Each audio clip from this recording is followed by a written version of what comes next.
Hello and welcome to the You Matter podcast. Today I have Kurt Shaye with me. He wrote the book, The Addiction Fiction, Unraveling the Roots of Attachment.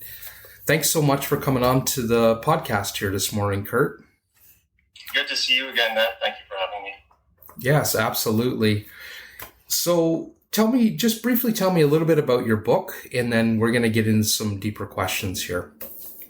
Sure. So I started writing this book about addiction because I myself had some issues, some problems with it, and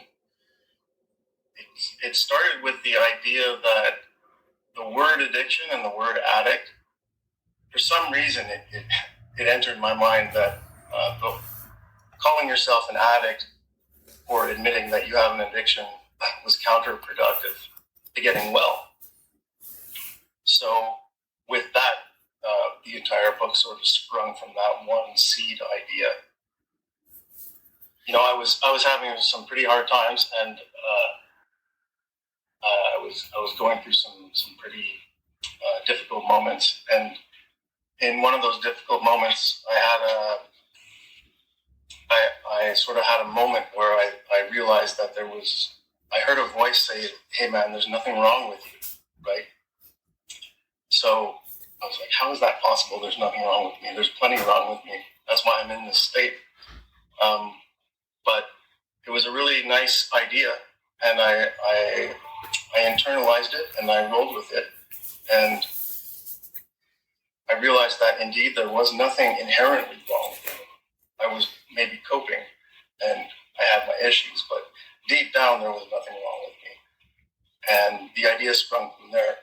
So then I thought, well, if there's nothing wrong with me, then my addictions don't really hold much power over me. And from that, it sort of grew into a whole thesis statement about the idea of addiction and the addict not really being too scientific, frankly, and not a helpful descriptor in getting well. Mm-hmm. You know, and I love how your book sort of challenges mainstream thinking that's out there, and it challenges it from a perspective of experience, your experience. And so you break down things in the book for people to kind of maybe reevaluate and to rethink. Yeah. Well, it occurred to me that, well, the word addiction, it's not a real science. You know, clinical psychologists and neuroscientists, they work with something called the 4 C's. I don't really talk about this in my book, but the 4 C's is what you look for in a potential addict. They are compulsion, control, craving, and consequences. So compulsion is the inability to stop doing what you're doing, right? Compulsive behavior. Control refers to the inability to control yourself, you know, the constant urge. Craving, constant craving, and consequences, right? The inability to stop despite consequences. So those are the 4 C's that the experts sort of used to quote unquote diagnose the addict. But addiction is it's not an official diagnosis. It's an observation. It's not a diagnosis like schizophrenia or bipolar disorder or any of those very solid things that you come up with a diagnosis and then a treatment plan. It's something that you just observe and then decide that this person is now an addict. There are no biomarkers for addiction. There's no addiction gene. It's just observed behavior. So, insofar as that's concerned, I would say that it's not really a solid science. It's really just based on one person observing another. And no matter how advanced the scientist or the clinical psychologist or the neuroscientist may be, no matter how good they may be or how professional they are, it is still one human observing another. And that there's a danger in that, because there's always a danger of projection, right? Mm-hmm. The observer and the observed. in quantum mechanics, they have the observer and the observed, where they noted that when you observe particles down to the smallest bit, that the particles themselves change. The behavior changes under observation. And I fancy to think that the same can be true for humans observing other humans, because we're the same species and we're the exact same people with the same problems. So it'd be very tough to come up with a diagnosis based on observation alone. Mm-hmm. And that was Dr. Alan Wolf, I think, that did that study about how particles change when observed. Mm-hmm. Yeah, that's right. Yeah, that was a really fascinating study. I think this may challenge a lot of people's thinking, because we've sort of held this idea that addiction is a disease for a very long time. And yep. and I think that's it.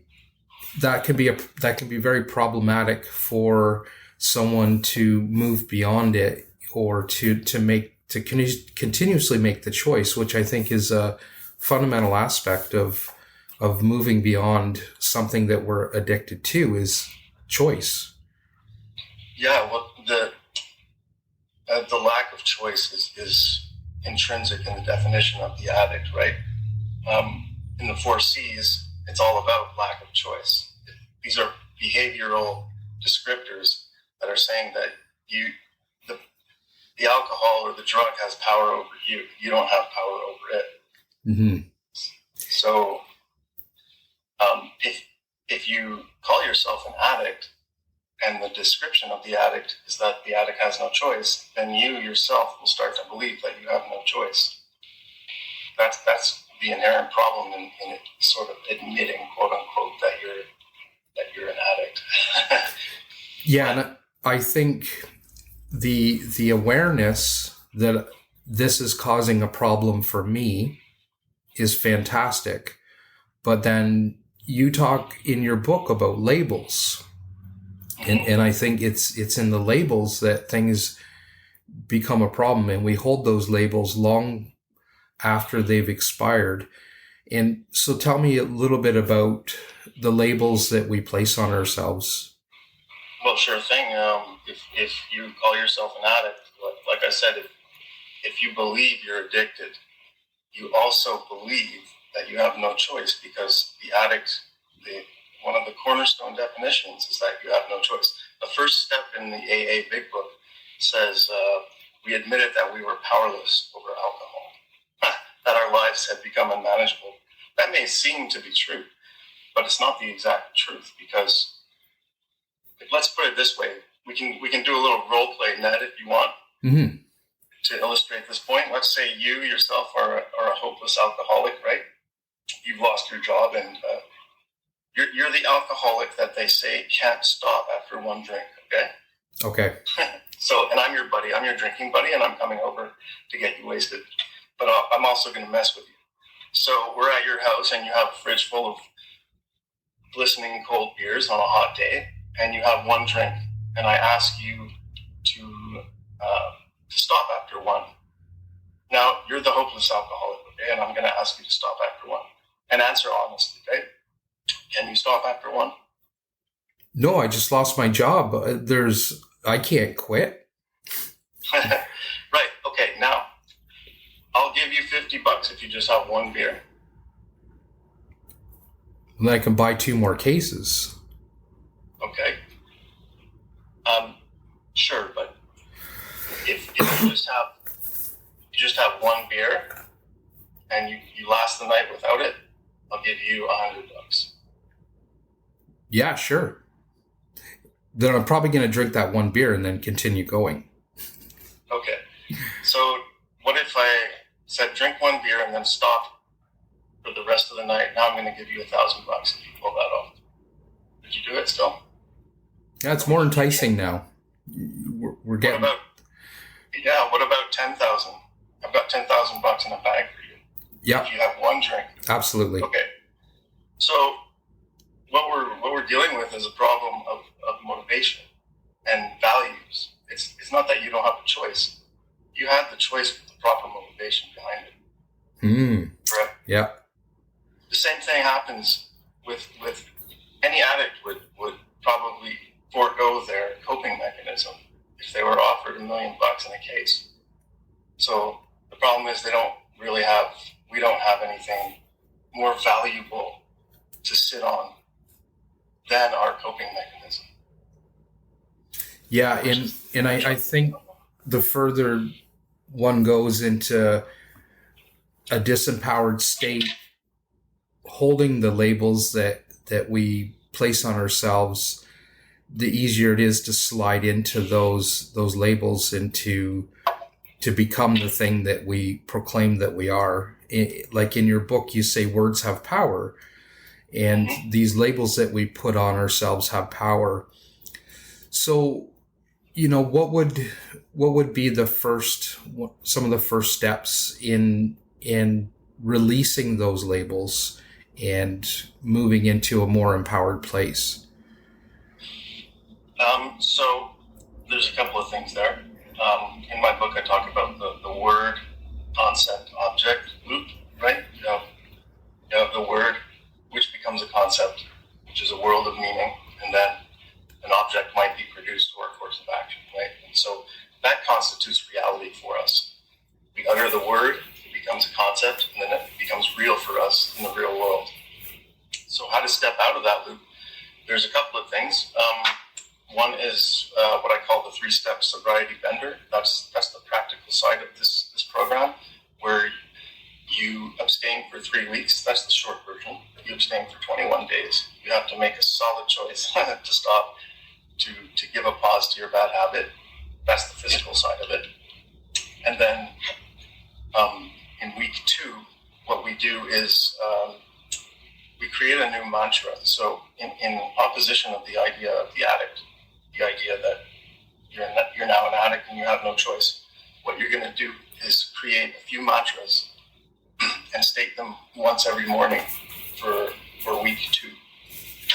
And that mantra could be something like, addiction doesn't exist, or you can look in the mirror and say, hi, my name's Sally and I'm not an addict. I'm not an alcoholic. Or something maybe more positive, like, I only know health and wealth.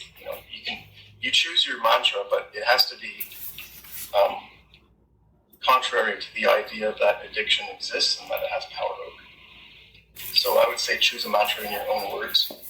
And in this sense, you challenge the notion that you don't have a choice, and you challenge the notion that you're an addict. And the idea is that you're creating a new self-image. You're starting to crack the shell of a negative self-image. Mm-hmm. And in your book, you unpack this a lot further, and this is just for the people listening. This is just a brief introduction. There'll be a link to Kurt's book in the show notes of this episode. So if you'd like to check that out, be sure to go to the link. So, this sort of leads me into the topic of forgiveness. I think, when we're thinking about moving out of something that's disempowering, there would have to be forgiveness in there. What are your thoughts on that, and how does that apply to the work that you've put forward in this book? Yeah, it's a good question. I tackled the subject of forgiveness because I found that it was inescapable that we have to deal with forgiveness. You're either an addict who's hurt someone and you have to forgive yourself, or something bad has been done to you and you need to forgive someone else, or both. Addiction is not the problem. It's the trauma that led you to the coping mechanism. So you have to, 1, forgive yourself, and 2, forgive others. But what I found was that I had a hard time understanding what real forgiveness was. I found myself trying to forgive my dad for abuses that he had done to me. You know, I was beaten, abused, and abandoned by my dad.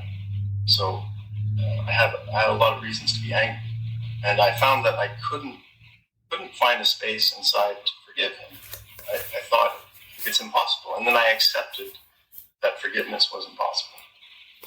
But it led me to another question, which was, there must be a way to release this. You know, there must be a way to move past it, even though I can't forgive him. There must be a way to get past it and move on and release it. And then it occurred to me that it has to be released inside you.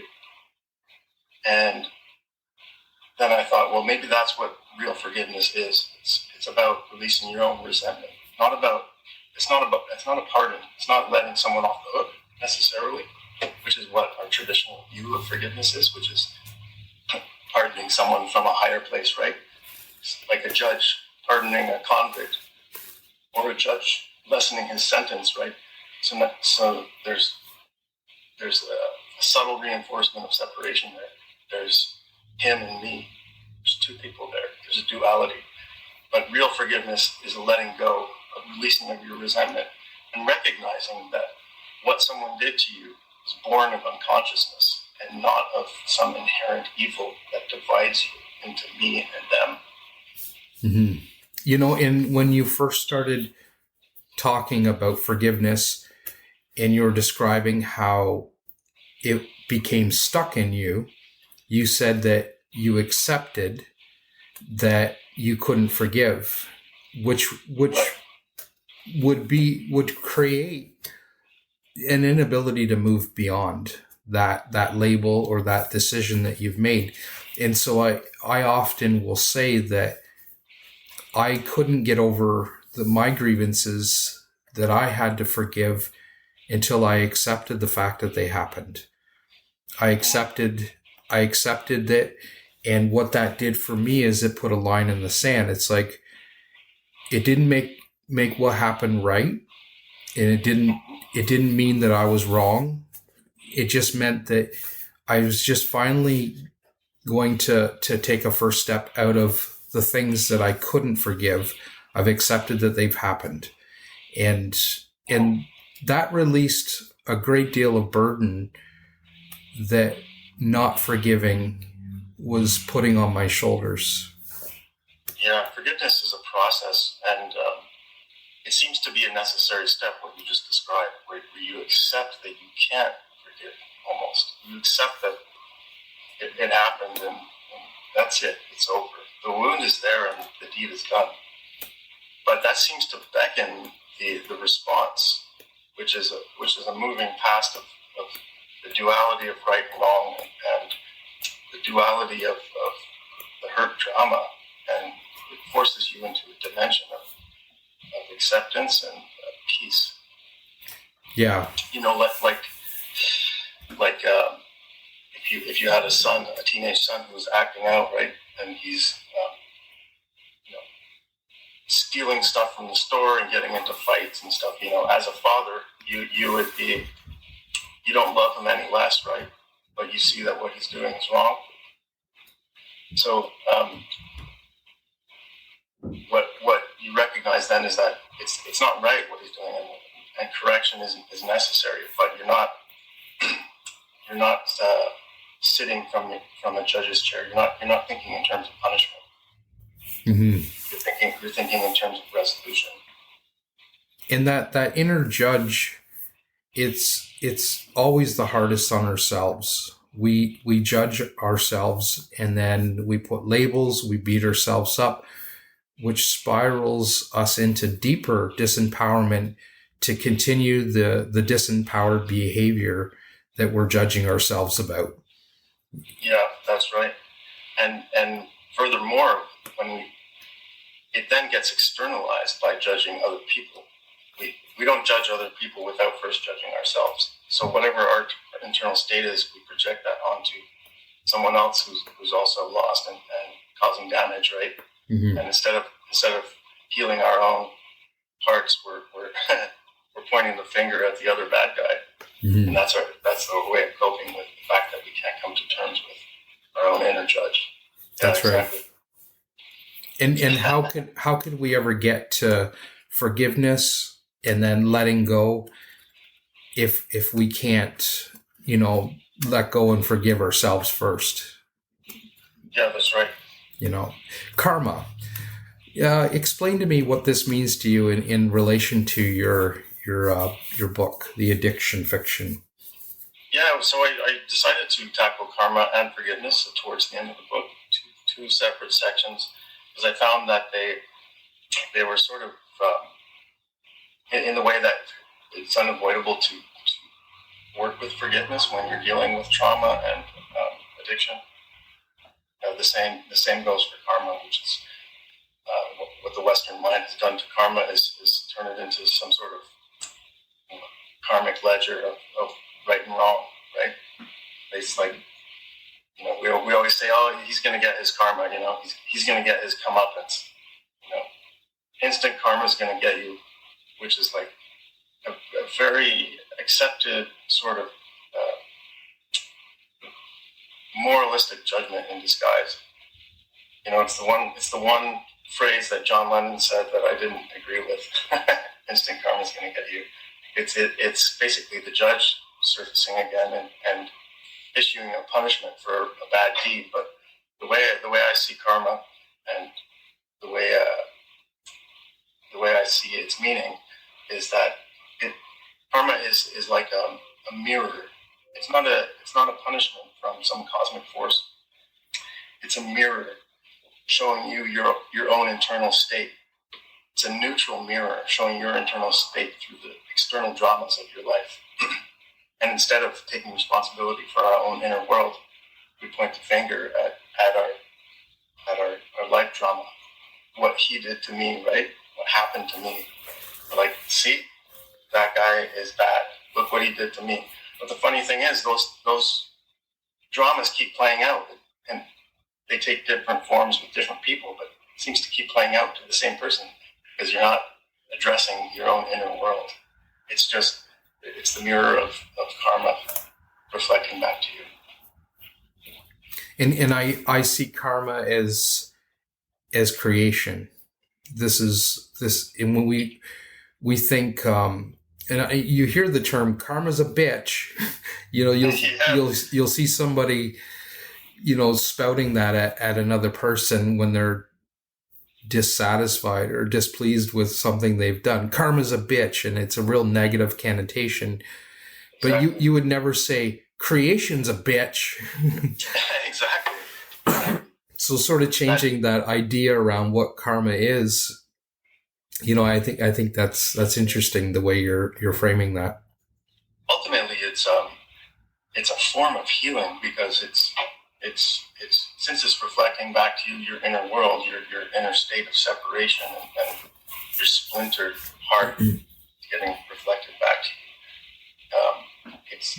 It's asking you to wake up. It's showing you what's inside you. So karma, it needs time to play out. Karma needs time, point A to point B, right? So where karma heals through time, forgiveness heals through remembrance. When you forgive, you cut through the karmic loop. You cut your karmic bonds with forgiveness because forgiveness recognizes the oneness of you and your brother, of the oneness of humanity. It doesn't keep separation. It keeps oneness intact. And when you remember that you're one with your brother, you cut your karmic bond completely, and you don't need the karmic lesson anymore. Well, in deeper states of consciousness, karma is an illusion. It's not. Right. Karma itself isn't real. It's unnecessary in the deeper state. And I think understanding, that karma, like you say, is a mirror for us, not rather another label that we hold. And it could almost be the term could be used as another disempowering statement, like, well, it's my karma to be an alcoholic, or it's my karma to be a drug addict. I've done all these bad things, and so now I need to suffer. And where karma is, like you say, is it's a mirror. It's telling us this is your creation in life. What other creations would you like to choose? Exactly. If you won't find peace out in the world until you become peaceful inside you. Mm-hmm. That would be a positive form of karma. Yeah. The karma as a bitch statement is really just where you feel victimized by your own life circumstance, which again is mirroring your own inner world. So what you should be saying is, my own inner world is a bitch. No, I'm not okay inside, and I need to resolve some things.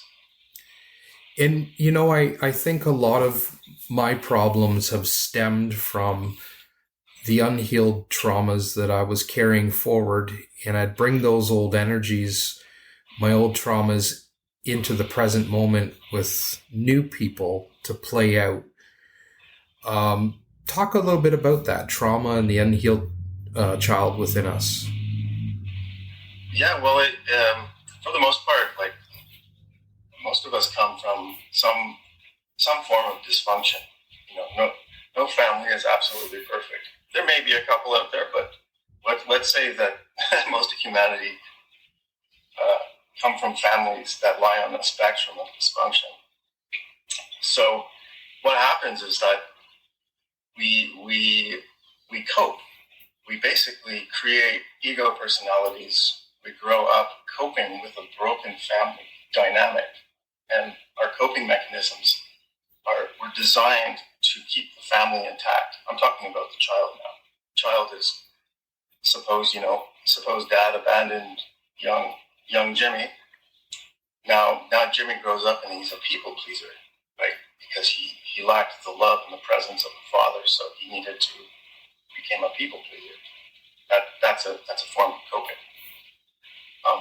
And in the absence of, if he can't get someone to love him, like if his plan doesn't work, where he pleases everyone so much that they all love him, that doesn't work out, which it won't, then he might find an addiction to replace it, which feels like a warm hug in place of the love that he lost.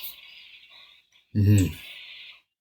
So we all have some level of trauma. We're all coping on some level with some external device, usually another person, usually our spouse, into our coping mechanism. But it can be anything. It can be anything external you can think of: TV, sex, drugs, alcohol, anything you can think of. Some weird fetish for collecting dolls, like whatever it is. Yeah. We all have coping mechanisms. That's right. And what are some of the steps that you found the most useful in your ability to heal? And how did you heal from the traumas that you were carrying forward? If you take it a little step further. That's a good question, and man, that's a big one. There's two solid things that only ever worked for me, and it's part of the reason why I wrote this book. One of them is the practice of inner silence. The moment your memory comes to afflict you, which is your past pain, your past trauma, or it can manifest not just as a memory, but as a bodily sensation with a lack of a description. For me, I would often feel like a general sense of heaviness and sadness, like heavy sadness, without a memory attached to it. So that when I got into that state, I don't know what triggered it. Sometimes it seemed like nothing triggered it, but it was just a state that I would commonly get into. That's when I would drink. So coming into having these memories afflict you and having this sort of pain body assault you, that's when I would seek to cope. So practice of inner silence, in other words, interrupting your thought stream. Interrupting your thoughts when they're cycling in a negative form, that's one practice. That's something that it's not even a technique. It's something you just have to try over and over again until you insist that you stop overthinking negatively. That's number one. Number two is a practice I came across called, I've called it the reconsolidation. It's a practice. It's a breathwork practice designed to rework memories. It comes from an ancient Toltec practice called the recapitulation, which is this breathwork exercise of deliberately looking for memories and rebuilding them and reliving them and then breathing through them. Mm-hmm. So, and that deprograms you. That deprograms your past. The recapitulation, or what I've called the reconsolidation, is the practice of undoing your past in an energetic sense through the magic of breathwork. And the practice of inner silence is a surface practice where you interrupt your thought stream. So I see it as waging war on your ego on two fronts. One is practicing inner silence repeatedly throughout the day, and the other is undoing your past with a deeper exercise of breathwork.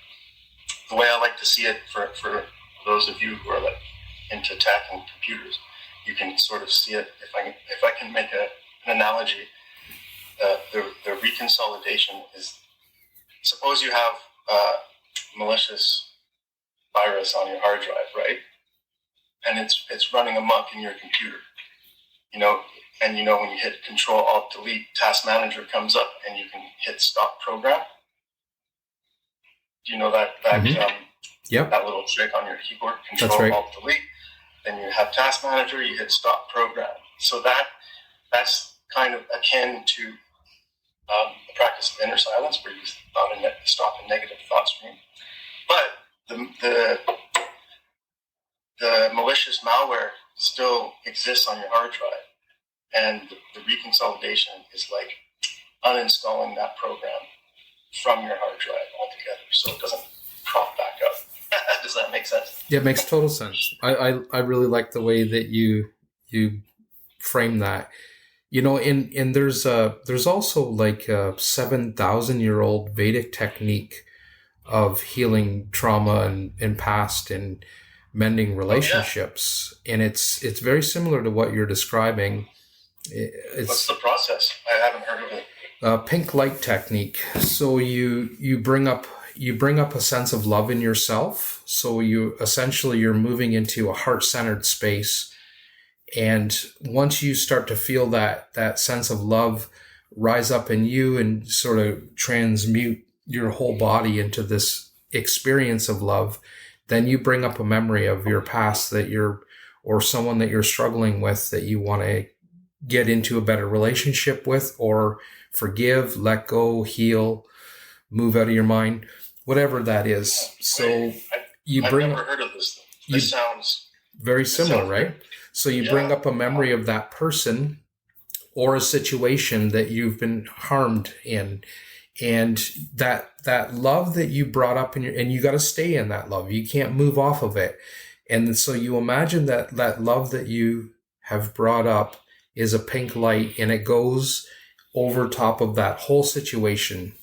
You can have it go to you, have it go over the whole situation, but just fill it, project all that love into that past you.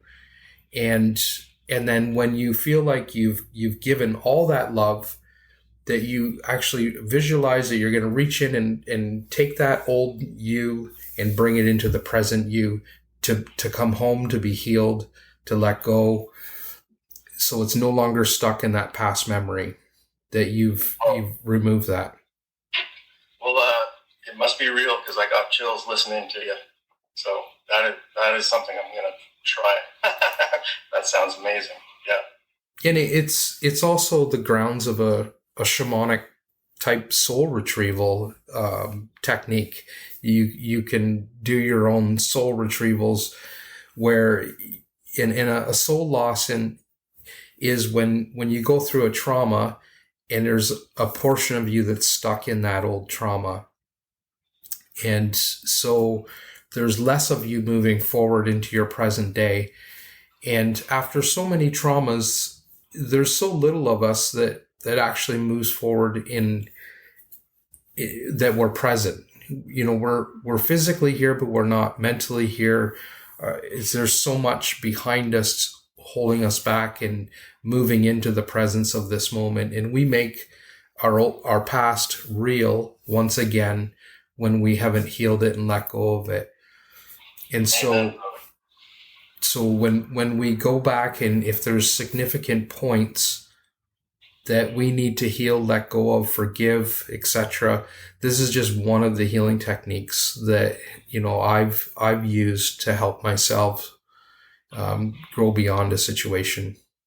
So do you just sit in a chair and you begin to visualize the pink light, and then you pluck the memory? Well, it starts with love. Love is the most important part here, is that you bring up that sense of love in you.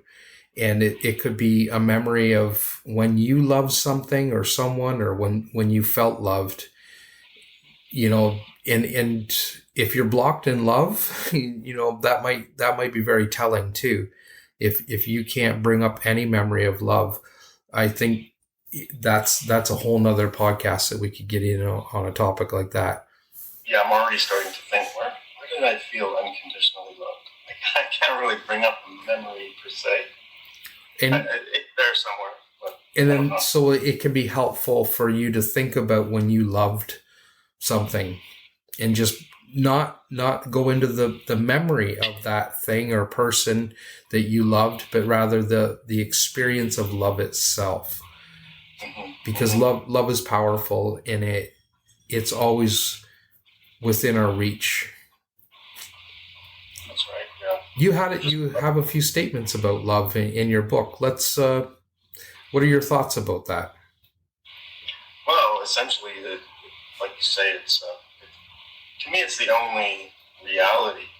It is reality, and then what we're doing on top of it, these dramas and suffering of humanity in general, is really a fiction.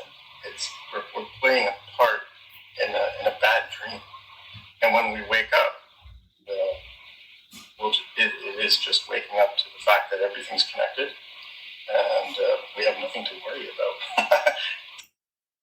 that to me is what love is.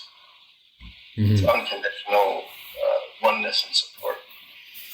And you had a beautiful statement that love is the only sustainable reason to do anything. I love that. Yeah, that's right. If love isn't the driving force, then what are you doing? You need to ask yourself that. You know, love is your natural condition, and so is presence. Presence, love, and joy are our natural conditions. So our only task is to remove what's blocking that reality, that truth. Because, which might seem like you're focusing on negative things, maybe, but focus on those negative things and then remove them. And then you don't have to try and be loving. You don't have to practice love. Love is you already. You just have to remove what's blocking it. Like if you want the sunlight to come in, you have to remove the drapes, right? That's all we have to do. We have to push the drapes aside and let the sunlight come in. Absolutely. Well, Kurt, thanks so much for sharing some of your wisdom today. I'm grateful and happy that you have grown beyond your difficulties, and you're on the other side of it, healed and empowered, and you've written a book to serve others who may be struggling in the same capacity that you were, or maybe even greater, who knows. But I'm really happy that you woke up in this life and that you're here today sharing this with everyone. Well, high praise coming from you. I wouldn't say I'm fully awakened. I still have work to do. I still have a lot of work to do, but I appreciate that.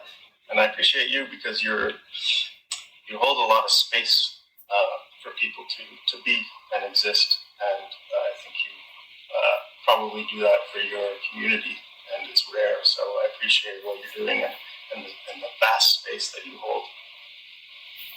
Yeah, absolutely. The glory belongs to God. Indeed. Well, thank you again. I appreciate you, and we all have thousands of awakenings throughout life. It's just some awakenings are big ones, and life is constantly full of little ones, and you've certainly had a big one.